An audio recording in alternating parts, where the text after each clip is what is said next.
Hi, Leathur Rokk, back in my garden again, but this is not going to be a garden video. I'm going to sit down and make myself comfortable here. What I'm going to talk to you about is the subject of people being obsessive and people being annoying. Now, I know that like a year or two ago, I made a video about called "Why Are You Obsessed?"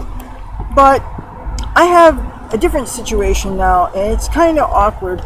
And I don't really like talking about my personal life, but I seem to have a knack for attracting people who get obsessive and get needy. I seem to have a problem with. I would like to have more female friends in my life, but most of my friends tend to be male.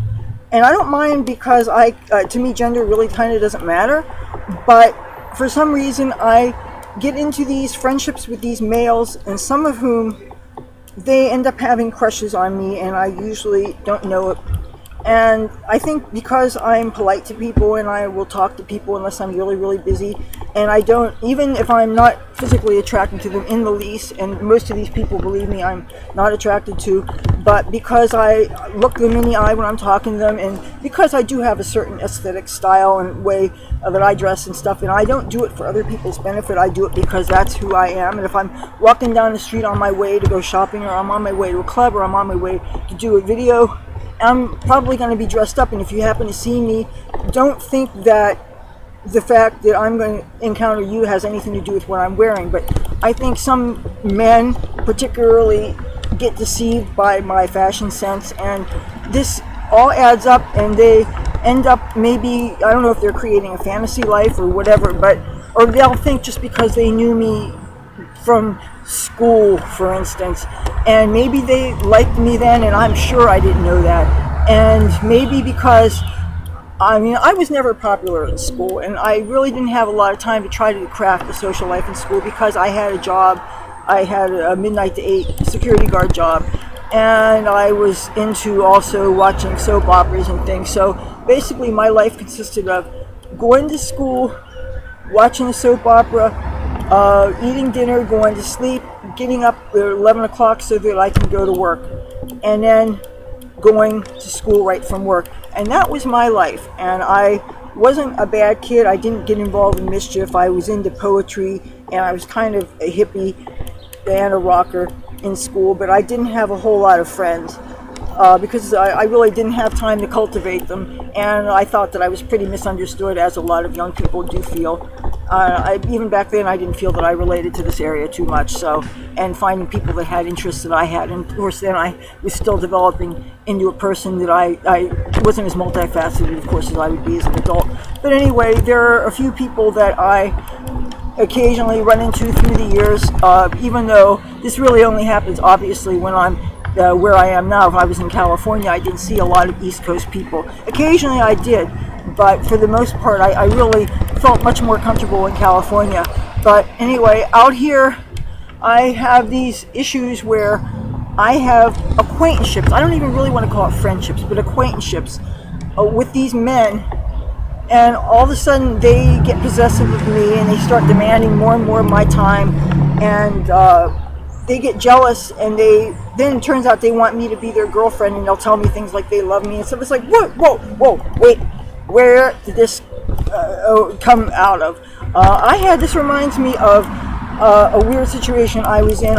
Because I do some modeling, and I had this acquaintance who was a photographer. He saw himself as a photographer, and he had a DSLR, or maybe it was just a point and shoot digital camera, but I had a computer, and I had the kind of laptop computer that could take any and all sizes of memory cards for digital cameras. I had a 50-in-1 card reader because I had this really wonderful Acer Aspire laptop with the 22-inch screen that I loved so much. Oh God, it was like, it only had a 320 gigabyte hard drive, but that was one of the biggest hard drives available at that time. So I had this nice widescreen computer, and this guy liked to take my picture, and what I would do is I would take the memory card and I would get the pictures and use them on my computer, right?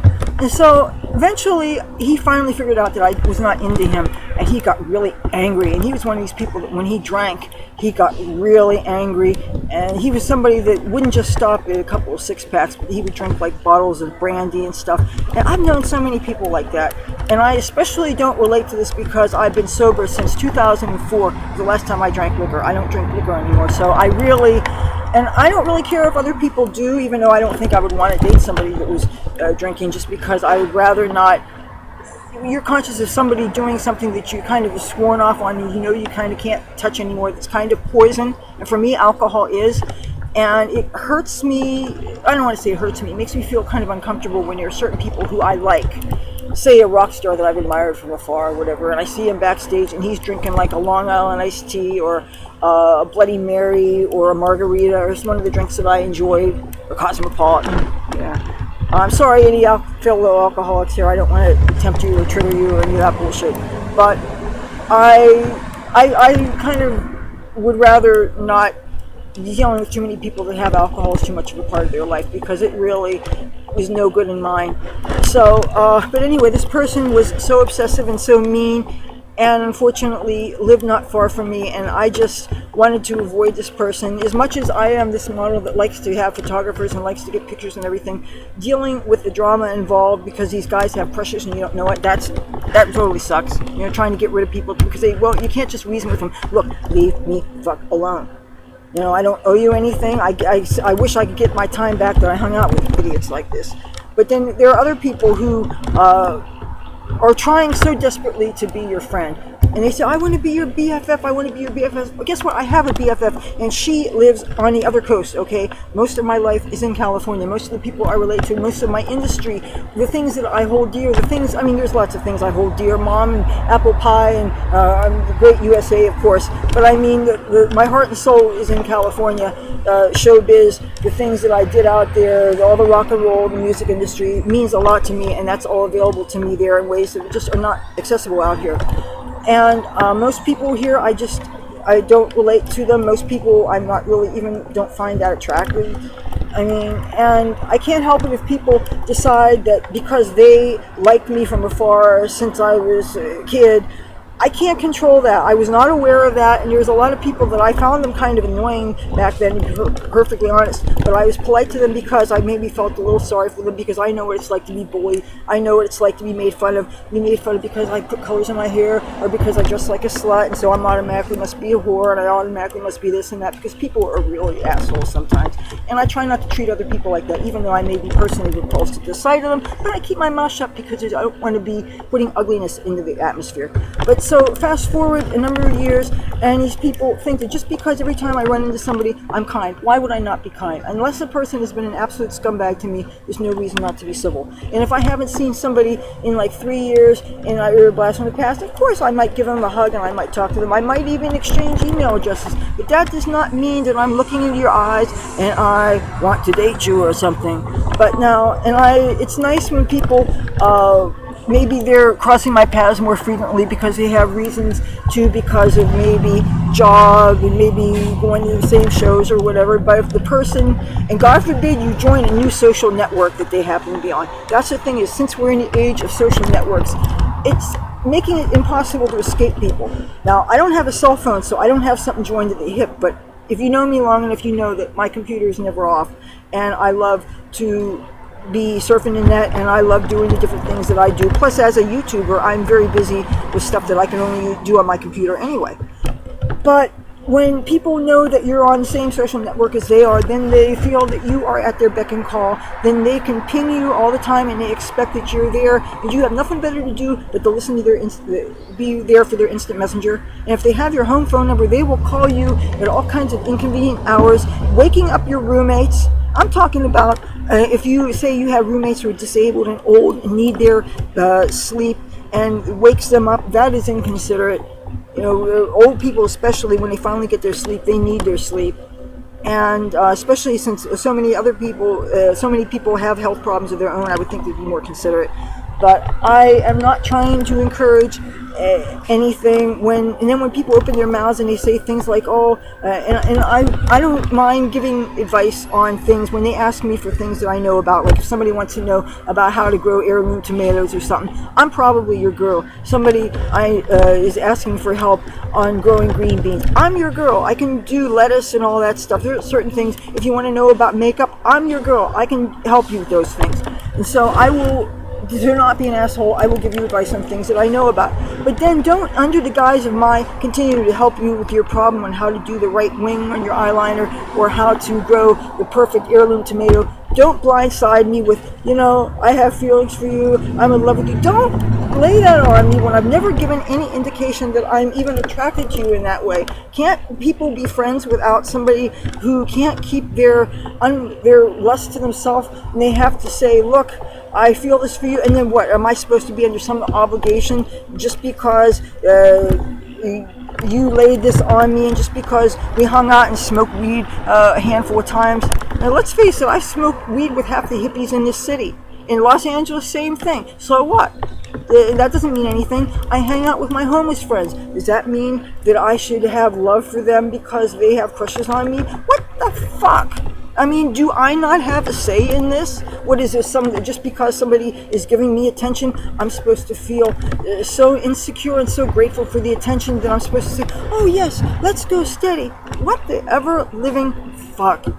I mean, if this is how men are now, and I hope, and I understand women can be just as possessive and jealous and stuff. You guys got to stop the obsessive bullshit and jealous bullshit, and get out of your fantasy worlds and stuff. If a person is not encouraging you, if they don't seem like they're interested in dating you or something, if they are making themselves deliberately unavailable, that should be a clue. Maybe back the fuck off. If they block you on social media, if they're going out of their way to avoid you, if even when you call them under a different phone number, because people do have caller ID now. If people are not picking up, people are avoiding you, leave them the fuck alone. Otherwise, you're exhibiting stalkerish behavior, and women don't like it. And this happens to men too. Men don't like it. People don't like it. Knock it off.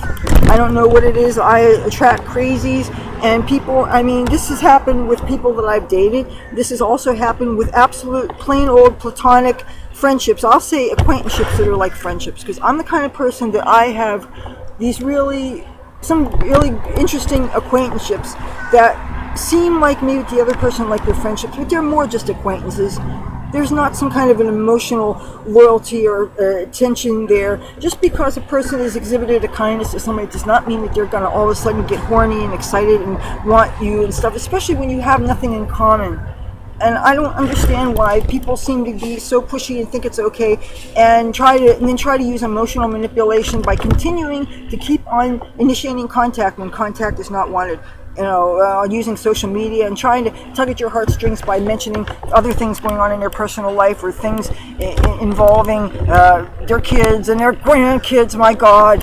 Oh yeah, and no offense, but I don't think, do I look like I'm ready to date Grandpa? Come on. What the hell? What the ever living fuck? Stop being possessive, stop being scary, stop being stalkerish. I mean, I thought it was only when you're dating or family members you had to worry about this shit. You got to worry about this with fans, you got to worry about this with acquaintances, you got to worry about this with people that you used to know. What the hell? I mean, it makes me just want to get the hell out of town. It just makes me want to quit that social media. Makes me nervous about mutual friends now, because I'm afraid people are going to open their mouths. This obsession stuff is not cool. It makes me feel uncomfortable. It makes me just want to retreat. I'm the most pig-headed, stubborn person you ever want to meet, and I can be an asshole too. And the more you nag me, the more you try to say, damn it, pay attention to me, damn it, I'm trying to get your attention, the more you sound pitiful, the more you beg, the more you try to distract me with things, the more you try to offer me things, the more whatever it is you're trying to do to manipulate me, it's not going to work. It just makes me angry. I feel bad that I gave you advice on the things that you wanted advice on, but again, I thought that that was something that, okay, you could say that's something a friend would do. That's something a nice human being would do to a nice human being. It doesn't, that doesn't mean that I have special affection for you just because I've given you help with some of your problems. I mean, you've helped me with a few of my problems too, but I don't need the insanity. I'm sick of it. Stops now. I hope none of my viewers are dealing with crazies in their lives either. I seem to be a total crazy magnet. I'm not amused by it. Mental illness is a scary thing, and I would really like to. And God knows there's a lot of it in Los Angeles too. Crazy people, crazy guys, crazy broads. Oh my God, lots of crazy broads in Hollywood. Let me tell you. But no, I'm tired of it. I'm so done. I don't need to stress. I don't want to show on my face. I don't want it to age me. I got a YouTube channel. I got to come out with content, 3 new pieces of content every week. It has to be something that I can reasonably be sure that my audience likes. By the way, these mosquitoes are starting to get at me, so I better get the hell out of here. Okay, but yeah, I have responsibilities and other family stuff that I'm dealing with. That are I have 2 cats now. These are my priorities. And not stressing out people around me. I don't need to be stressed out by obsessive idiots and stalkerish people. It's not cool. So, that said, if you like this video, feel free to give it a thumbs up. If you like me and my content, feel free to subscribe. I would love to have you. My life is never a dull moment, as you've seen. Come along and enjoy the ride. Till then, I'm Leathur Rokk. Talk to you soon. Bye.